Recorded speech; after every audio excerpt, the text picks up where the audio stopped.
예수님밖에 없습니다. 네. 세상에는 많은 것들이 좋아 보이고 귀하다라고 생각하는 것들이 많이 있습니다. 그러나 이 세상의 것들은 다 사라져 없어져 버릴 것들이 있죠. 반면에 우리 주님은 또 주님의 것들은 영원히 있다라고 말씀합니다.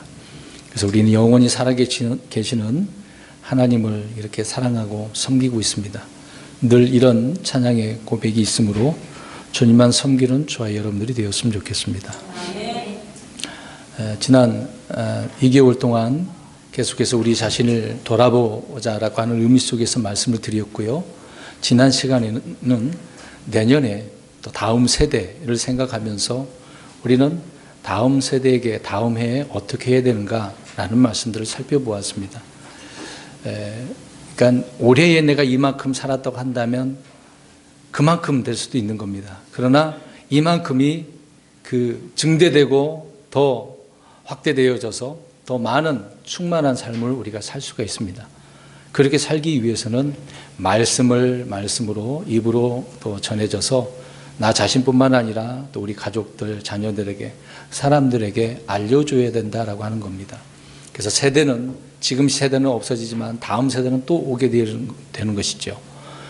2019년도는 이제 다 가서 없어져 버리지만 2020년도는 또 우리에게 주어집니다.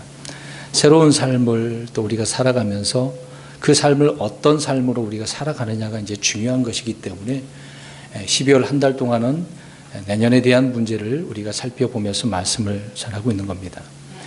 그런 말씀을 또 생각하다 보니 한 주간 동안에는 그릇에 대한 생각을 했습니다.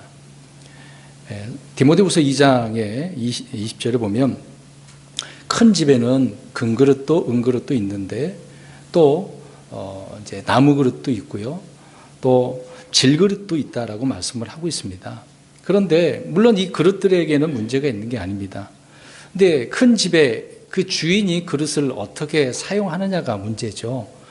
근데 금그릇이든 은그릇이든 아니면 나무나 질그릇이든 주인에게 있어서는 상관없습니다. 근데 주인이 쓰는 그 그릇 가운데서 존귀한 그릇이 있습니다. 주인이 쓰기에 합당한 존귀한 그릇이라고 말씀하고 있는데 그러한 그릇, 근데 어떤 것은 수치에 이르는 그릇이 있다라고 이야기합니다. 이제 거기에다가 무엇을 담느냐가 이제 문제가 되는 거죠. 주인은 이런 그릇들로 이제 삼았는데 그 그릇이 어떤 것이 담겨져 있고 또 거기에 무엇을 담느냐라고 하는 것이 이제 중요하기 때문에 그러한 말씀들을 사도 바울은 디모데에게 이 말씀을 언급하고 있는 것이죠. 그래서 저 역시 내년에 저와 여러분들이 그릇이라고 한다면 이 주인이 쓰기에 합당한 그릇이 어떤 그릇이어야 되느냐, 거기다 무엇을 담아야 되고 담느냐라고 하는 부분을 말씀을 드리려고 합니다. 그런데 디모데후서 2장에 분명히 바울은 언급합니다. 주인이 쓰기에 합당한 그릇은 어떤 그릇이라고 이야기합니까? 깨끗한 그릇입니다. 다른 문제가 아닙니다. 금그릇이든 아니면 질그릇, 나무 그릇이든 상관없어요. 깨끗하면 됩니다. 그러면 존귀에 이르는 그릇이 되어진다고 말씀을 하고 있습니다. 그럼 저와 여러분은 어떤 그릇이 되어야 되는지 우리는 생각해 볼 수가 있겠죠. 분명히 주님께서는 깨끗한 그릇을 사용한다고 합니다. 저와 여러분도 집안에 많은 그릇이 있습니다. 더러워지면 그 그릇을 내가 밥을 담아놓고 밥을 먹겠습니까? 국을 담겠습니까? 접시에다가 야채나 과일을 담겠습니까? 더러우면 안 담는 거죠. 깨끗하게 우리가 닦고 난 뒤로 우리가 그 그릇을 사용하는 거잖아요. 근데 우리는 원래는 이 몸이, 육신의 몸은, 우리의 속은 더러운 그런 그릇들입니다. 이런 우리들을 주님께서 자신의 말씀을 또 예수님을 통해 그 예수님을 믿고 구원받게 해주셨는데, 그래서 우리의 속사람이 깨끗하게 된 것 아닙니까? 그래서 우리는 모든 죄들 가운데서 용서받은 거죠. 그래서 우리의 죄들은 깨끗하게 제거가 되었습니다. 그런데 문제는 아직 이 육신의 몸은 구속받지 못했기 때문에 아직 더러운 상태입니다. 늘 의인이면서도 죄 가운데 살아가는 죄인들이죠. 그래서 이 육신을 우리가 어떻게 사용하느냐가 중요합니다. 그래서 하나님께서는 내가 거룩하니 너희도 거룩하라고 하는 말씀을 주셨습니다. 그래서 이 몸을 우리는 거룩한 몸으로 또 하나님께 드리는 희생물, 산제사가 되어야 된다는 것이죠. 내년에 그래서 저와 여러분들이 이런 깨끗한 그릇으로 주님께서 쓰기에 합당한 그릇으로 쓰임 받아야 되는 것인데, 이제 여기까지 좋습니다. 그러면 이런 그릇에다가 아까도 말씀드린 것처럼 무엇을 담느냐, 어떤 것이 담겨져 있느냐, 그게 중요하다는 겁니다. 오늘 그 부분을 말씀을 드리려고 해요. 우리나라 입장에서 생각해 보면 다른 나라가 좀 다르긴 합니다만은 우리는 1년 2학기잖아요. 그래서 이제 학년 초등학교, 중학교, 고등학교, 대학교도 있겠습니다만은 그 학년들을 다 마치게 되어지면 어떻게 됩니까? 그 다음에 졸업식 때 어떻게 해요? 기본적으로 무엇이 주어집니까? 기본적으로 졸업장, 그렇죠? 예. 근데 플러스 학과에서 어떻게 무엇을 하였느냐, 선한 일을 했다면 선행상이 또 있겠죠. 성적이 좋아지면 또 성적에 따른 그 결과에 따른 보상이 주어질 것입니다. 그래서 졸업식 때 누구는 졸업장만 받는 사람이 있겠지만 누구는 그 외에 상도 받고 장학금까지 받는 그런 사람들도 있지 않습니까? 우리가 그것을 한번 생각해 보겠습니다. 그러면 보상이라고 하는 것을 이야기할 수밖에 없습니다. 분명히 시작이 있고 끝이 있다고 한다면 그 끝 과정에서 우리가 온 과정 속에서 우리가 어떤 일을 함으로 어떤 믿음으로 어떻게 살았기 때문에 그에 따른 보상이 있다라고 성경은 말씀을 하고 있는 겁니다. 그러면 2019년도의 삶 가운데 우리가 믿음으로 잘 살았다고 한다면 물론 우리는 그리스도의 심판석에서 주님께서 말씀하신 보상을 받을 겁니다. 상속이 있고 보상이 있거든요. 그러면 그때가 이제 미래의 일이지만 우리는 또 미래의 일이라고 하는 다음 해에 주님께서 우리에게 주시는 보상이 있을 것입니다. 오늘 이것을 이야기하려고 하는 거거든요. 그러면 주님께서 주시는 이런 보상들을 저와 여러분이 내가 그릇이라고 한다면, 주님께서 쓰기에 합당한 그릇이라고 한다면 여기에다가 이런 보상들을 잘 담아서 그 보상에 따른 삶을 살아가야 한다라고 하는 의미가 되는 것입니다. 그래서 이런 부분에 있어서 오늘 우리 성도님들에게 말씀을 드리려고 합니다. 오늘 요한 2서는요, 사도 요한이 가족들에게 보내는 그런 내용입니다. 서신입니다. 사도 요한은 그리스도인들이 주께서 명령하신 대로 서로 사랑하라고, 진리 안에서 걸으라고 명령을 합니다. 그래서 주님 안에서 이런 진리 안에서 거르고 서로 사랑하는 이런 삶은 복되고 큰 영광이 되고 우리에게 더 큰 보상이 더해진다라고 말씀을 사도 요한은 하고 있는 것이죠. 그런데 그 당시 내용을 보면 그 당시에 초대교회 때가 되겠죠. 사도 요한이 살아있을 때에도 주 예수 그리스도께서 육체 안에 오신 것을 시인하지 않냐는 그런 사람들이 있대요. 이제 그러한 자들을 적그리스도라고 표현합니다. 물론 환난 때 적그리스도는 분명히 나타납니다만은 주님께서 육체로 오신 것을 부인하는 것은 다 적그리스도라고 합니다. 오늘날 타 종파가 이제 이단 종파가 그런 부부가 있지 않습니까? 예수님이 이 땅에 오셨는데 그냥 한 선지자로만 생각하는 자들이 있습니다. 하나님이신 예수님이 육체의 몸을 입고 오신 거거든요. 그 예수님을 우리가 믿는 거 아닙니까? 예. 근데 이런 것을 부인하는 자들이 있다라고 합니다. 자, 그러면 그러한 자들이 그때도 있었고 지금도 있습니다. 계속해서 많은 사람들은 주님을 인정하려 하지 않습니다. 그런 가운데서도 믿음의 사람들은 진리 안에서 주님의 사랑 안에서 서로 사랑하면서 믿음의 길을 가라고 말씀을 하고 있는 것이죠.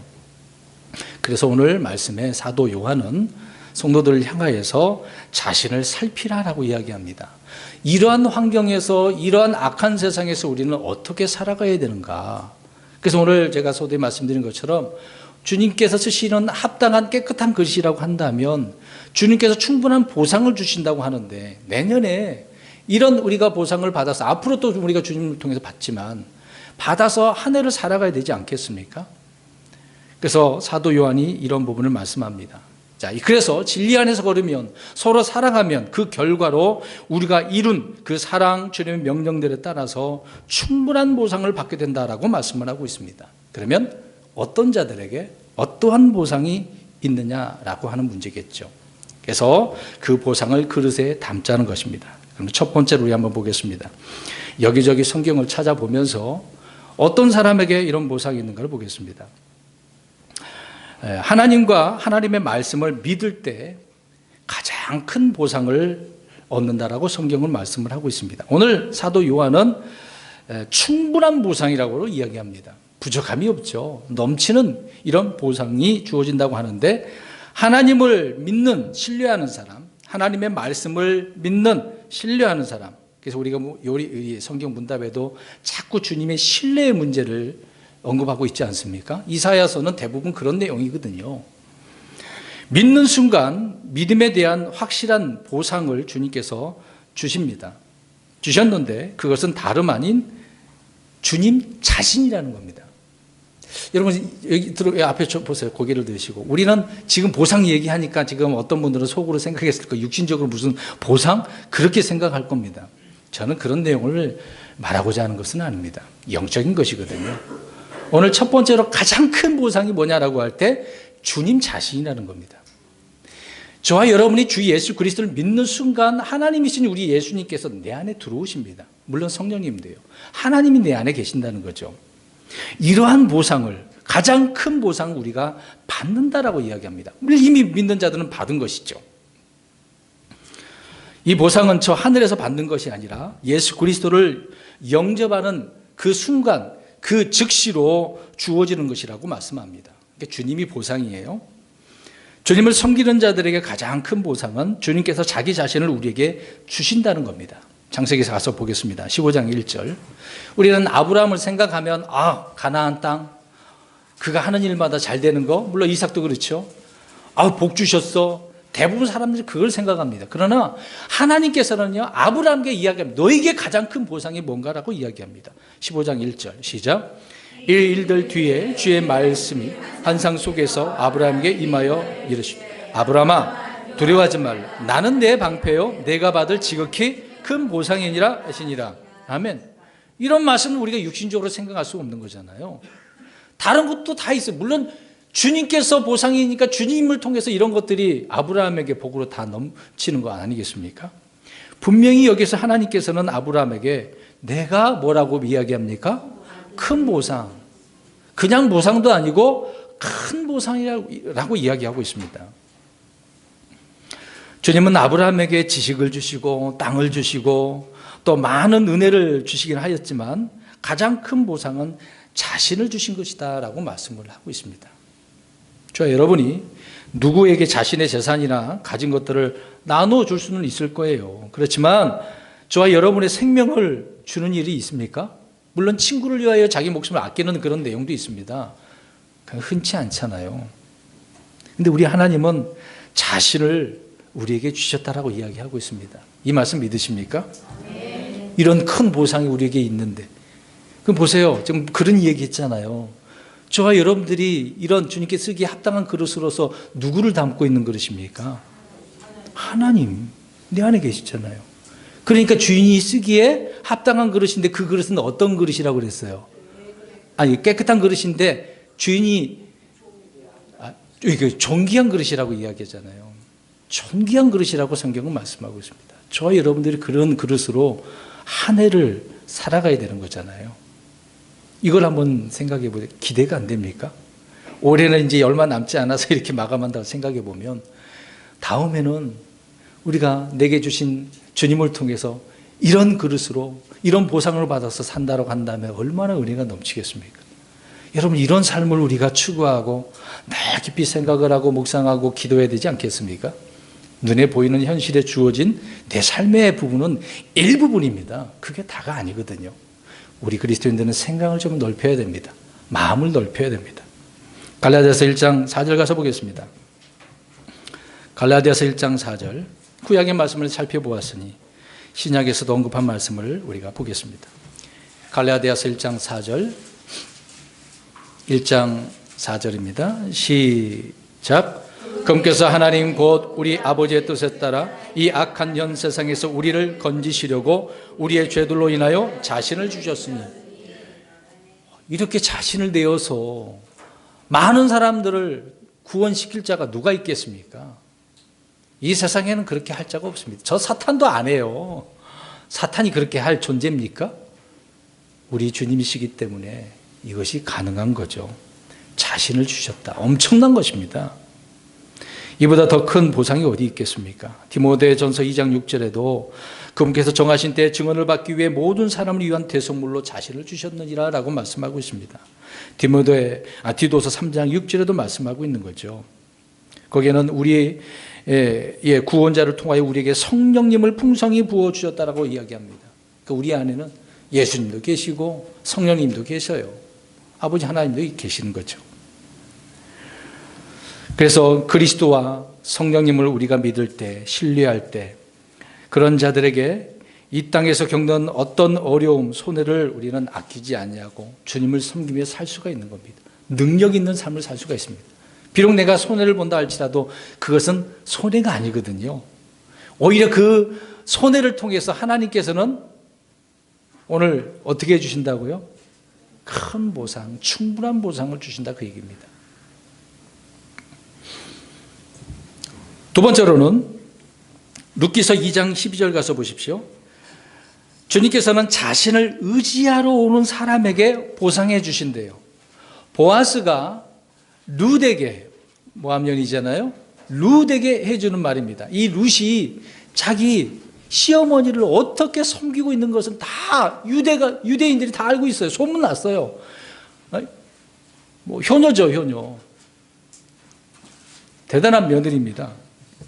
그러한 룻에게 보아스가 하는 말을 보겠습니다. 룻기서 2장 12절 시작.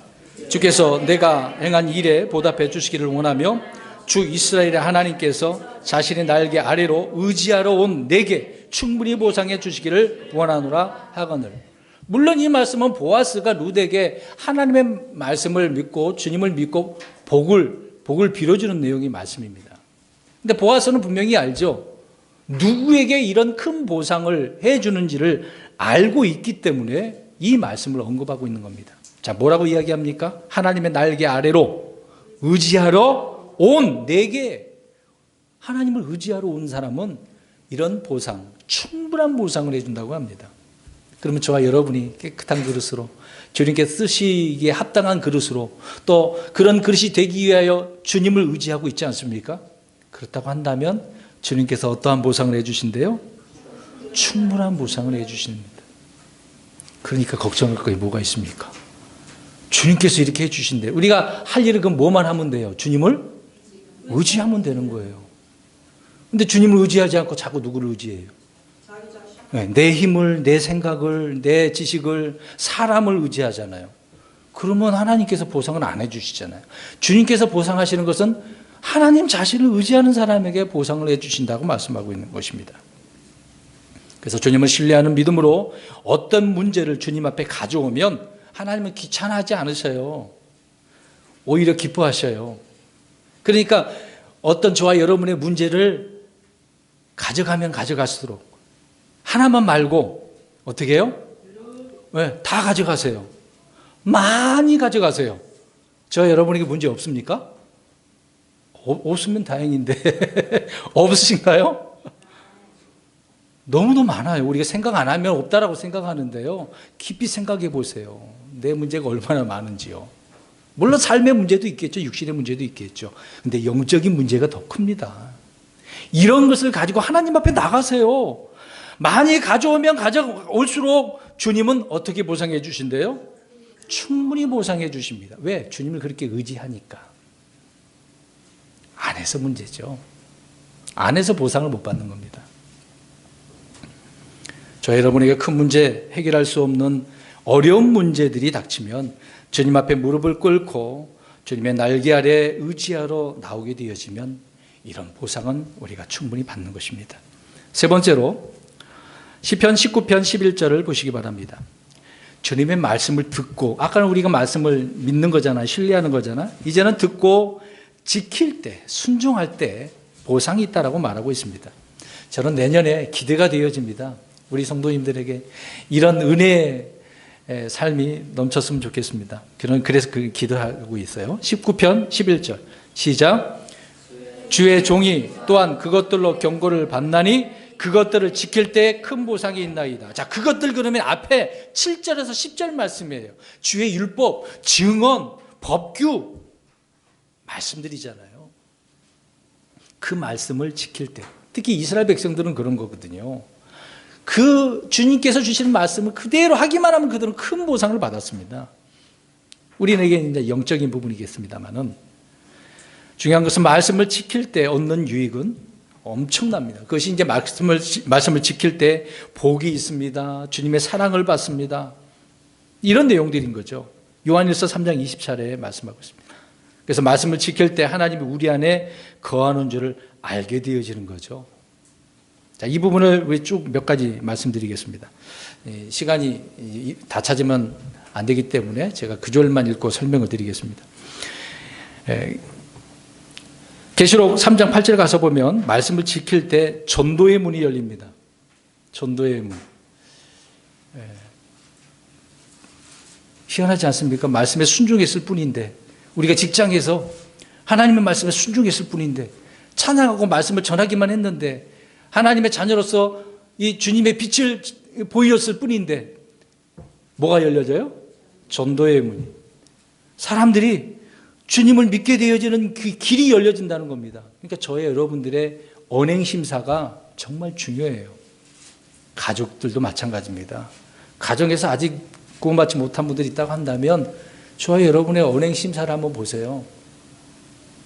주님께서 원하시는 그런 빛을 보여주면 자동적으로 전도의 문이 열려져서 그 사람을 어둠에서 빛으로 이겨올 수 있는 겁니다. 그런 문이 열려요. 그 다음에 느헤미야 1장 5절과 다니엘서 9장 4절 말씀인데요. 말씀을 지킬 때에 하나님 역시 언약을 지켜주신대요. 긍휼을 베풀어 주신대요. 그래? 힘들어? 내 말씀에 그렇게 순종하니? 그래.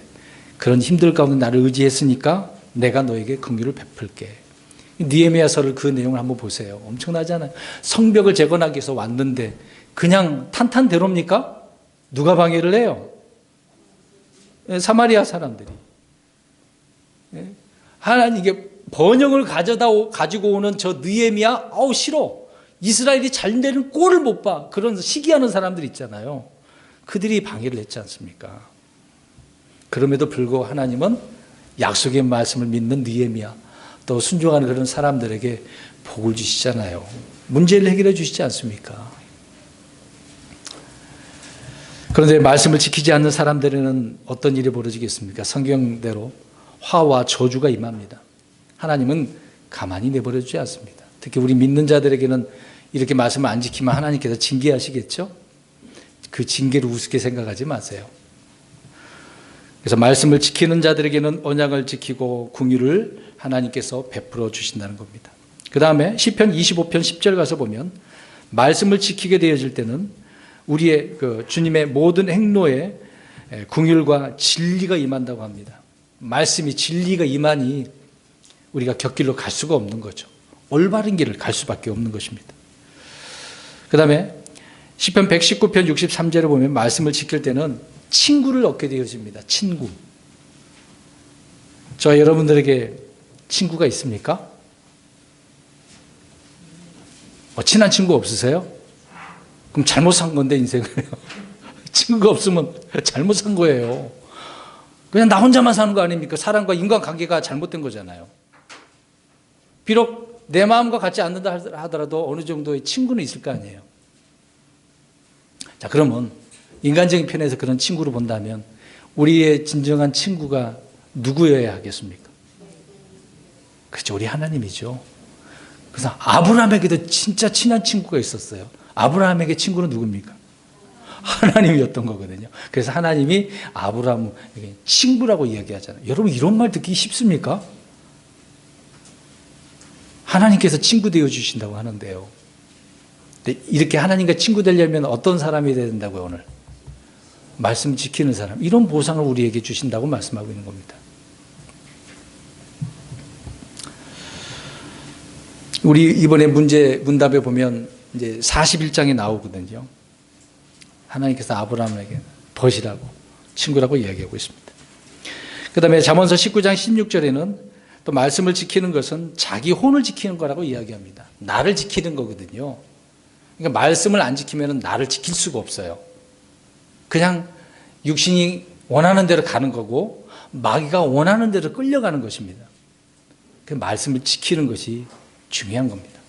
그래서 우리에게 주어진 신약에 의한 그리스도의 교리 명령의 말씀들을 지키는 거죠. 그래서 오늘 본문에 사도 요한은 진리 안에서 걸으라. 또 새 계명이라고 하는 사랑, 서로 사랑하라라고 말씀을 하고 있는 거죠. 그런 분들에게는 자신을 지키는 것이다. 그 다음에 잠언서 28장 4절에 가서 보면 말씀을 지킬 때 주님의 군사가 된대요. 군사. 군사가 하는 일은 뭡니까? 군인이 하는 일은 뭡니까? 지키는 거. 그냥 지키고만 있나요? 적군들하고 어떻게 해야 돼요? 싸우는 거예요. 군인을 만든다고 하는 것은 적군과 싸우게 하기 위해서 만드는 거거든요. 물론 지키는 것이겠지만 쳐들어오지 못하게 막는 것이잖아요. 싸우는 일이에요. 싸우는 일. 믿음의 선한 싸움은 법을 지키는 자들만이 할 수가 있어요. 안 싸우면, 법을 안 지키면 싸울 수가 없는 거예요. 잘 보세요. 법을 지키는 사람만과 안 지키는 사람하고 둘이 화해할 수 있습니까? 안 되죠. 분쟁이 있을 수밖에 없고 싸울 수밖에 없습니다. 그러니까 하나님의 말씀을 지키는 자들은 누구와 싸우는 거예요? 법을 안 지키는 사람하고. 그럼 이제 나가서 또 안 믿는 사람, 말씀대로 순종 안 했다고 가서 싸우는 그런 의미는 아니잖아요. 우리는 세상의 그 원수와 나 자신과 육신과 싸우는 것입니다. 그리고 잠언 29장 18절에 말씀을 지킬 때 행복을 누린다고 말씀하고 있는 거죠. 또 전도서 8장 5절에는 말씀을 지킬 때 사람은 나쁜 일에 손을 대지 않는다고 이야기합니다. 그러니까 곁길로 안 간다는 거죠. 타락하지 않는다, 그 얘기를 하고 있는 겁니다. 그래서 말씀은 선한 양심과 순수한 양심을 길러주기 때문에 누구든지 명령을 지키는 자는 우리는 바르게 살 수 있고 그런 악한 길에 서지도 가지도 있지도 않고 걷지도 않는 거죠. 앉지도 않는 겁니다. 아무튼 오늘 시편 19편 11절에 다윗이 말한 대로 말씀을 지킬 때 우리는 큰 보상을 받는다라고 이야기합니다. 그 다음에 네 번째로 성경 찾아봅니다. 잠언서 11장 18절 보십시오. 의를 뿌리는 자에게 주님은 확실한 보상을 주신다고 합니다. 잠언서 11장 18절입니다. 고린도전서 3장 8절도 말씀하고 있습니다. 11장 18절 잠언 시작. 사악한 자는 속이는 일을 행하나 의를 뿌리는 자에게는 확실한 보상이 있으리라. 아멘. 의를 뿌려야 돼요. 옳은 것, 진리, 바른 것. 지금 이 세상은 옳은 것이 없어요. 그래서 우리가 말씀에 나오지만은 선한 것을 어떻게 하는 시대입니까? 악하다고, 악한 것을 선하다고 하는 시대를 살고 있습니다. 완전히 잘못된 거잖아요. 선과 악에 대한 것을 언급하긴 하는데 다 잘못된 겁니다. 말씀이 없는 것은 그러는 거죠. 근데 우리는 이런 세상에서 살면서 어떻게 하래요? 무엇을 뿌리라고 이야기합니까?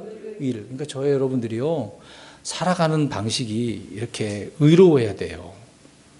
믿는 자가 의롭지 않으면 세상 사람들은 저와 여러분을 욕하는 게 아니라 누구를 욕하는 줄 아십니까? 예, 주님을 욕하는 거예요. 그래서 하나님이 영광을 가리는 것입니다. 그래서 우리는 의를 뿌리게 되어지면 하나님께서 그런 자에게 확실한 보상을 주신다고 합니다. 고린도전서 3장 8절에도 이제 심는 자와 물 주는 자는 하나이며 저마다 자기의 수고에 따라 자기의 보상을 받으리라 라고 말씀합니다. 심는 자도 이제 뿌리면서 심는 거죠. 또 물 주는 자 다 같은 의미가 되는 겁니다. 그러니까 수고에 따라 이런 수고를 했기 때문에 보상이 있는 겁니다. 자, 그러면 올 한 해 저와 여러분이 이런 뿌렸다라고 한다면 내년에는 어떻게 되는 겁니까? 그렇죠.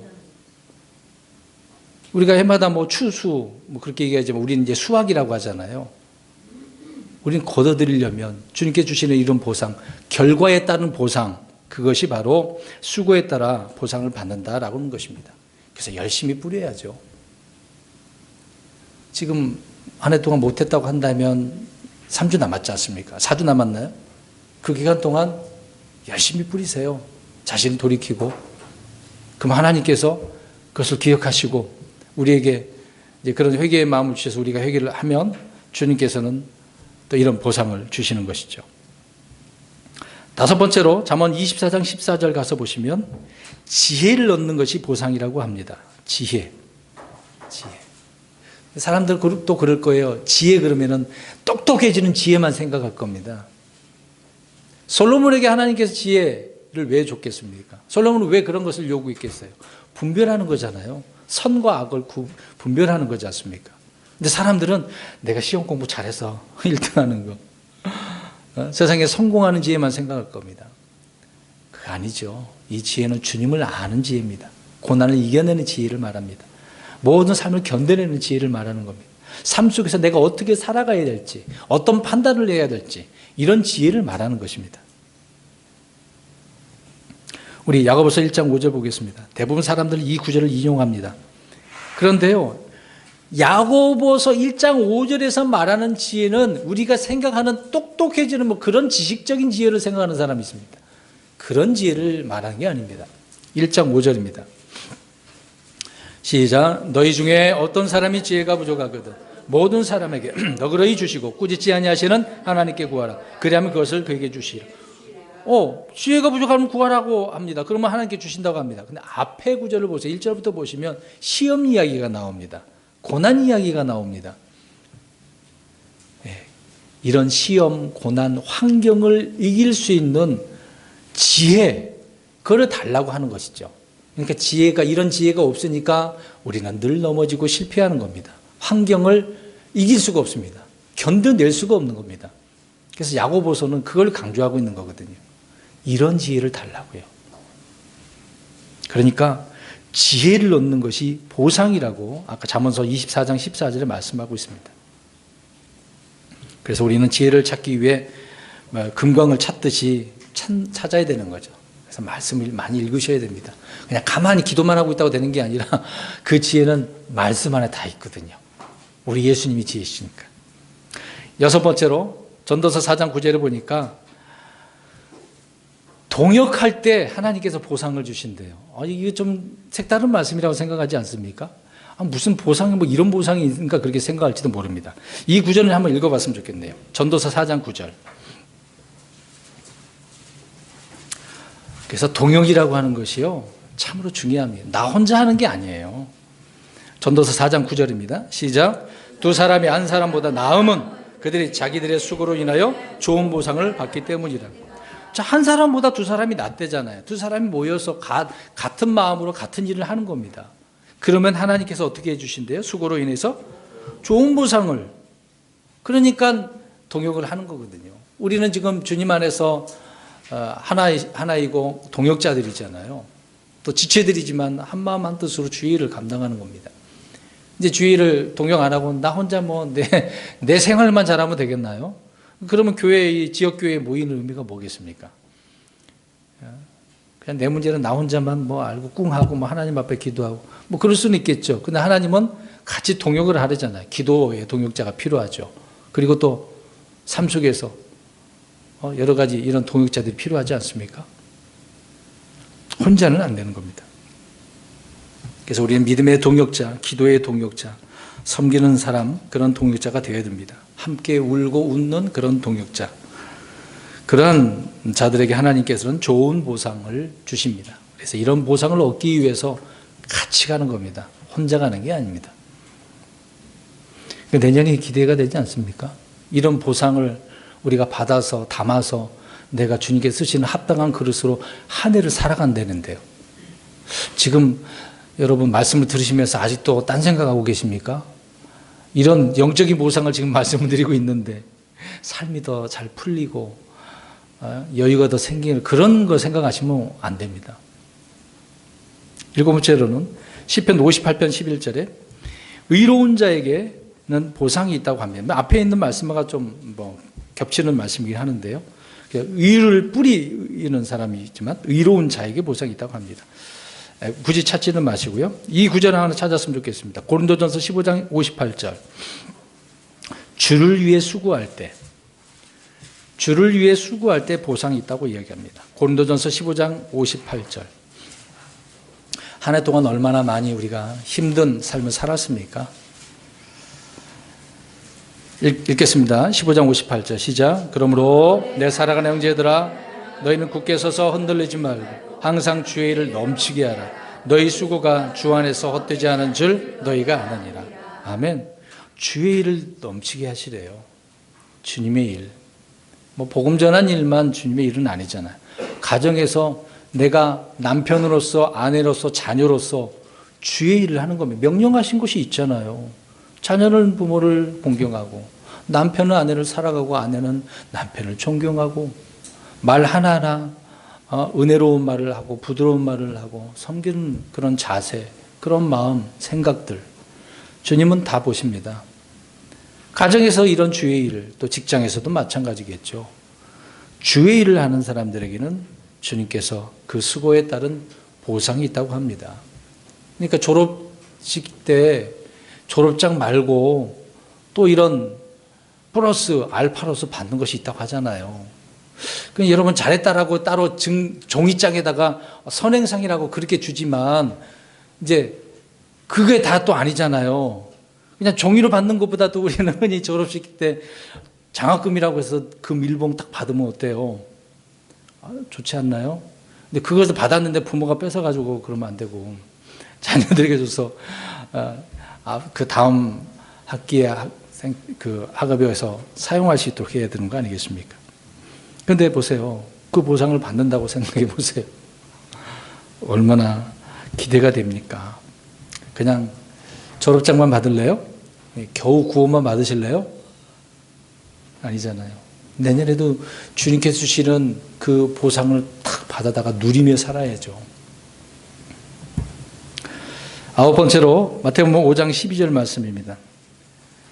주를 위해서 박해를 받으면 하나님께서 보상을 주신다고 합니다. 5장 12절 우리 읽겠습니다. 시작. 기뻐하고 크게 즐거워하라. 하늘에서 너희 보상이 크니라. 그들이 너희 전에 있던 대언자들을 이같이 핍박하였느니라. 이건 참 어렵죠. 자, 누구를 위해서 핍박을 받는 겁니까? 주를 위해서.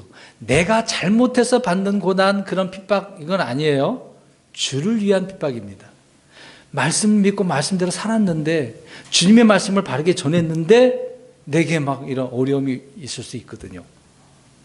그럴 때 하나님께서는 보상해 주시는데, 이 보상은 어디에 있는 거예요? 하늘에 있는 보상. 이거는 나중에 우리가 하늘에서 받을 것들입니다. 그리스도 심판석에서 우리는 우리 행위들에 대한 것을 심판을 받고서 타지 않고 남으면 이런 보상을 받게 되어지는 거죠. 주님께서 준비하신 관이 있잖아요. 관을 하나하나 다 준비해서 이렇게 우리에게 씌워준다고 생각해 보세요. 얼마나 감사한 일입니까? 그래서 복음을 위해 핍박받는 일은 엄청난 기뻐할 일이 아니겠습니까? 열 번째로 원수들을 사랑하고 선을 행하며 대가를 바라지 않고 빌려줄 때 보상이 크다고 이야기합니다. 여러분 이런 말씀 어떻게 생각하십니까? 빌려주는 거거든요. 내 것을 다른 사람들에게 빌려주는 거예요. 이제 금전적인 것을 떠나서 내가 가지고 있는 것이 있다고 한다면 이거를 빌려주는 것. 그것을 하나님께서는 하나님께 빌려줬다라고 말씀을 하고 있습니다. 우리 누가복음 6장 35절을 읽겠습니다. 누가복음 6장 35절. 누가복음 6장 35절입니다. 읽겠습니다. 시작. 오직 너희는 너희 원수들을 사랑하고 선을 행하며 아무것도 바라지 말고 빌려주라. 그리하면 너희 보상이 클 것이요 또 너희가 가장 높으신 이의 아이들이 되리니 그분께서는 감사하지 않은 자와 악한 자에게 친절하시니라. 아멘. 빌려주라. 그러면 그것이 보상이 클 거다라고 말씀하고 있습니다. 주님께서는 그러한 자들에게 다 갚아주시는 거죠. 그러니까 이 말씀대로 우리가 행하게 되어지면 이 보상은 상상을 초월한 보상이 될 것입니다. 그래서 우리가 암송했던 구절처럼 잠언서 19장 17절에 가난한 자를 불쌍히 여기는 자는 주께 빌려드리나니라고 하지 않았습니까? 자, 이런 삶을 우리가 살아야 됩니다.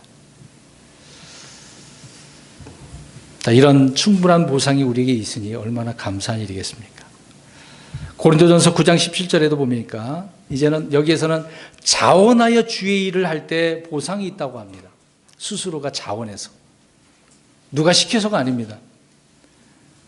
억지로 하는 것이 아닙니다. 스스로가. 고린도전서 9장 17절에 보니까 내가 자원하여 일을 하면 보상을 얻으려니와. 바울은요, 스스로 원해서 하기를 원하고 있거든요. 근데 교회에도 보면 어떤 일을 할 때, 물론 교회에 일이 있어서 시킬 수도 있지만, 그러나 시켜서 그 말에 순종하는 사람이 있긴 해요. 근데 시간이 지나다 보면 그것이 짐처럼 생각하는 경우가 있거든요. 이제 그럴 때는 그런 사람에게는 시키면 안 됩니다. 그 사람이 원할 때, 자원을 할 때 해야 되겠죠. 때로는 우리는 주님의 명령을 싫어도 수행해야 되고 자기를 부인하면서 행해야 되는 겁니다. 그러나 우리 마음이 이런 것들을 기뻐할 수 있는 자원하는 마음이 있으면 보상이 있다고 말씀하고 있는 거죠. 그래서 우리에게 이런 보상이 많이 있는데 어떻게 하시겠습니까? 이제 오늘 말씀으로 가서 보세요. 요한일서 1장 8절을 보시기 바랍니다. 제가 지난 2달 동안 계속해서 강조했던 부분이 이 말씀에 기록을 하고 있습니다. 요한일서 1장 8절 오늘 본문 다시 한번 읽겠습니다. 시작. 너희 자신을 살피시니 이로써 우리가 이룬 그것들을 우리가 잃지 아니하고 충분한 보상을 받으리라. 아멘. 자 보세요. 너희 자신을 살필지니라고 말씀하고 있습니다. 그래서 우리는 나 자신을 많이 살펴봐야 됩니다.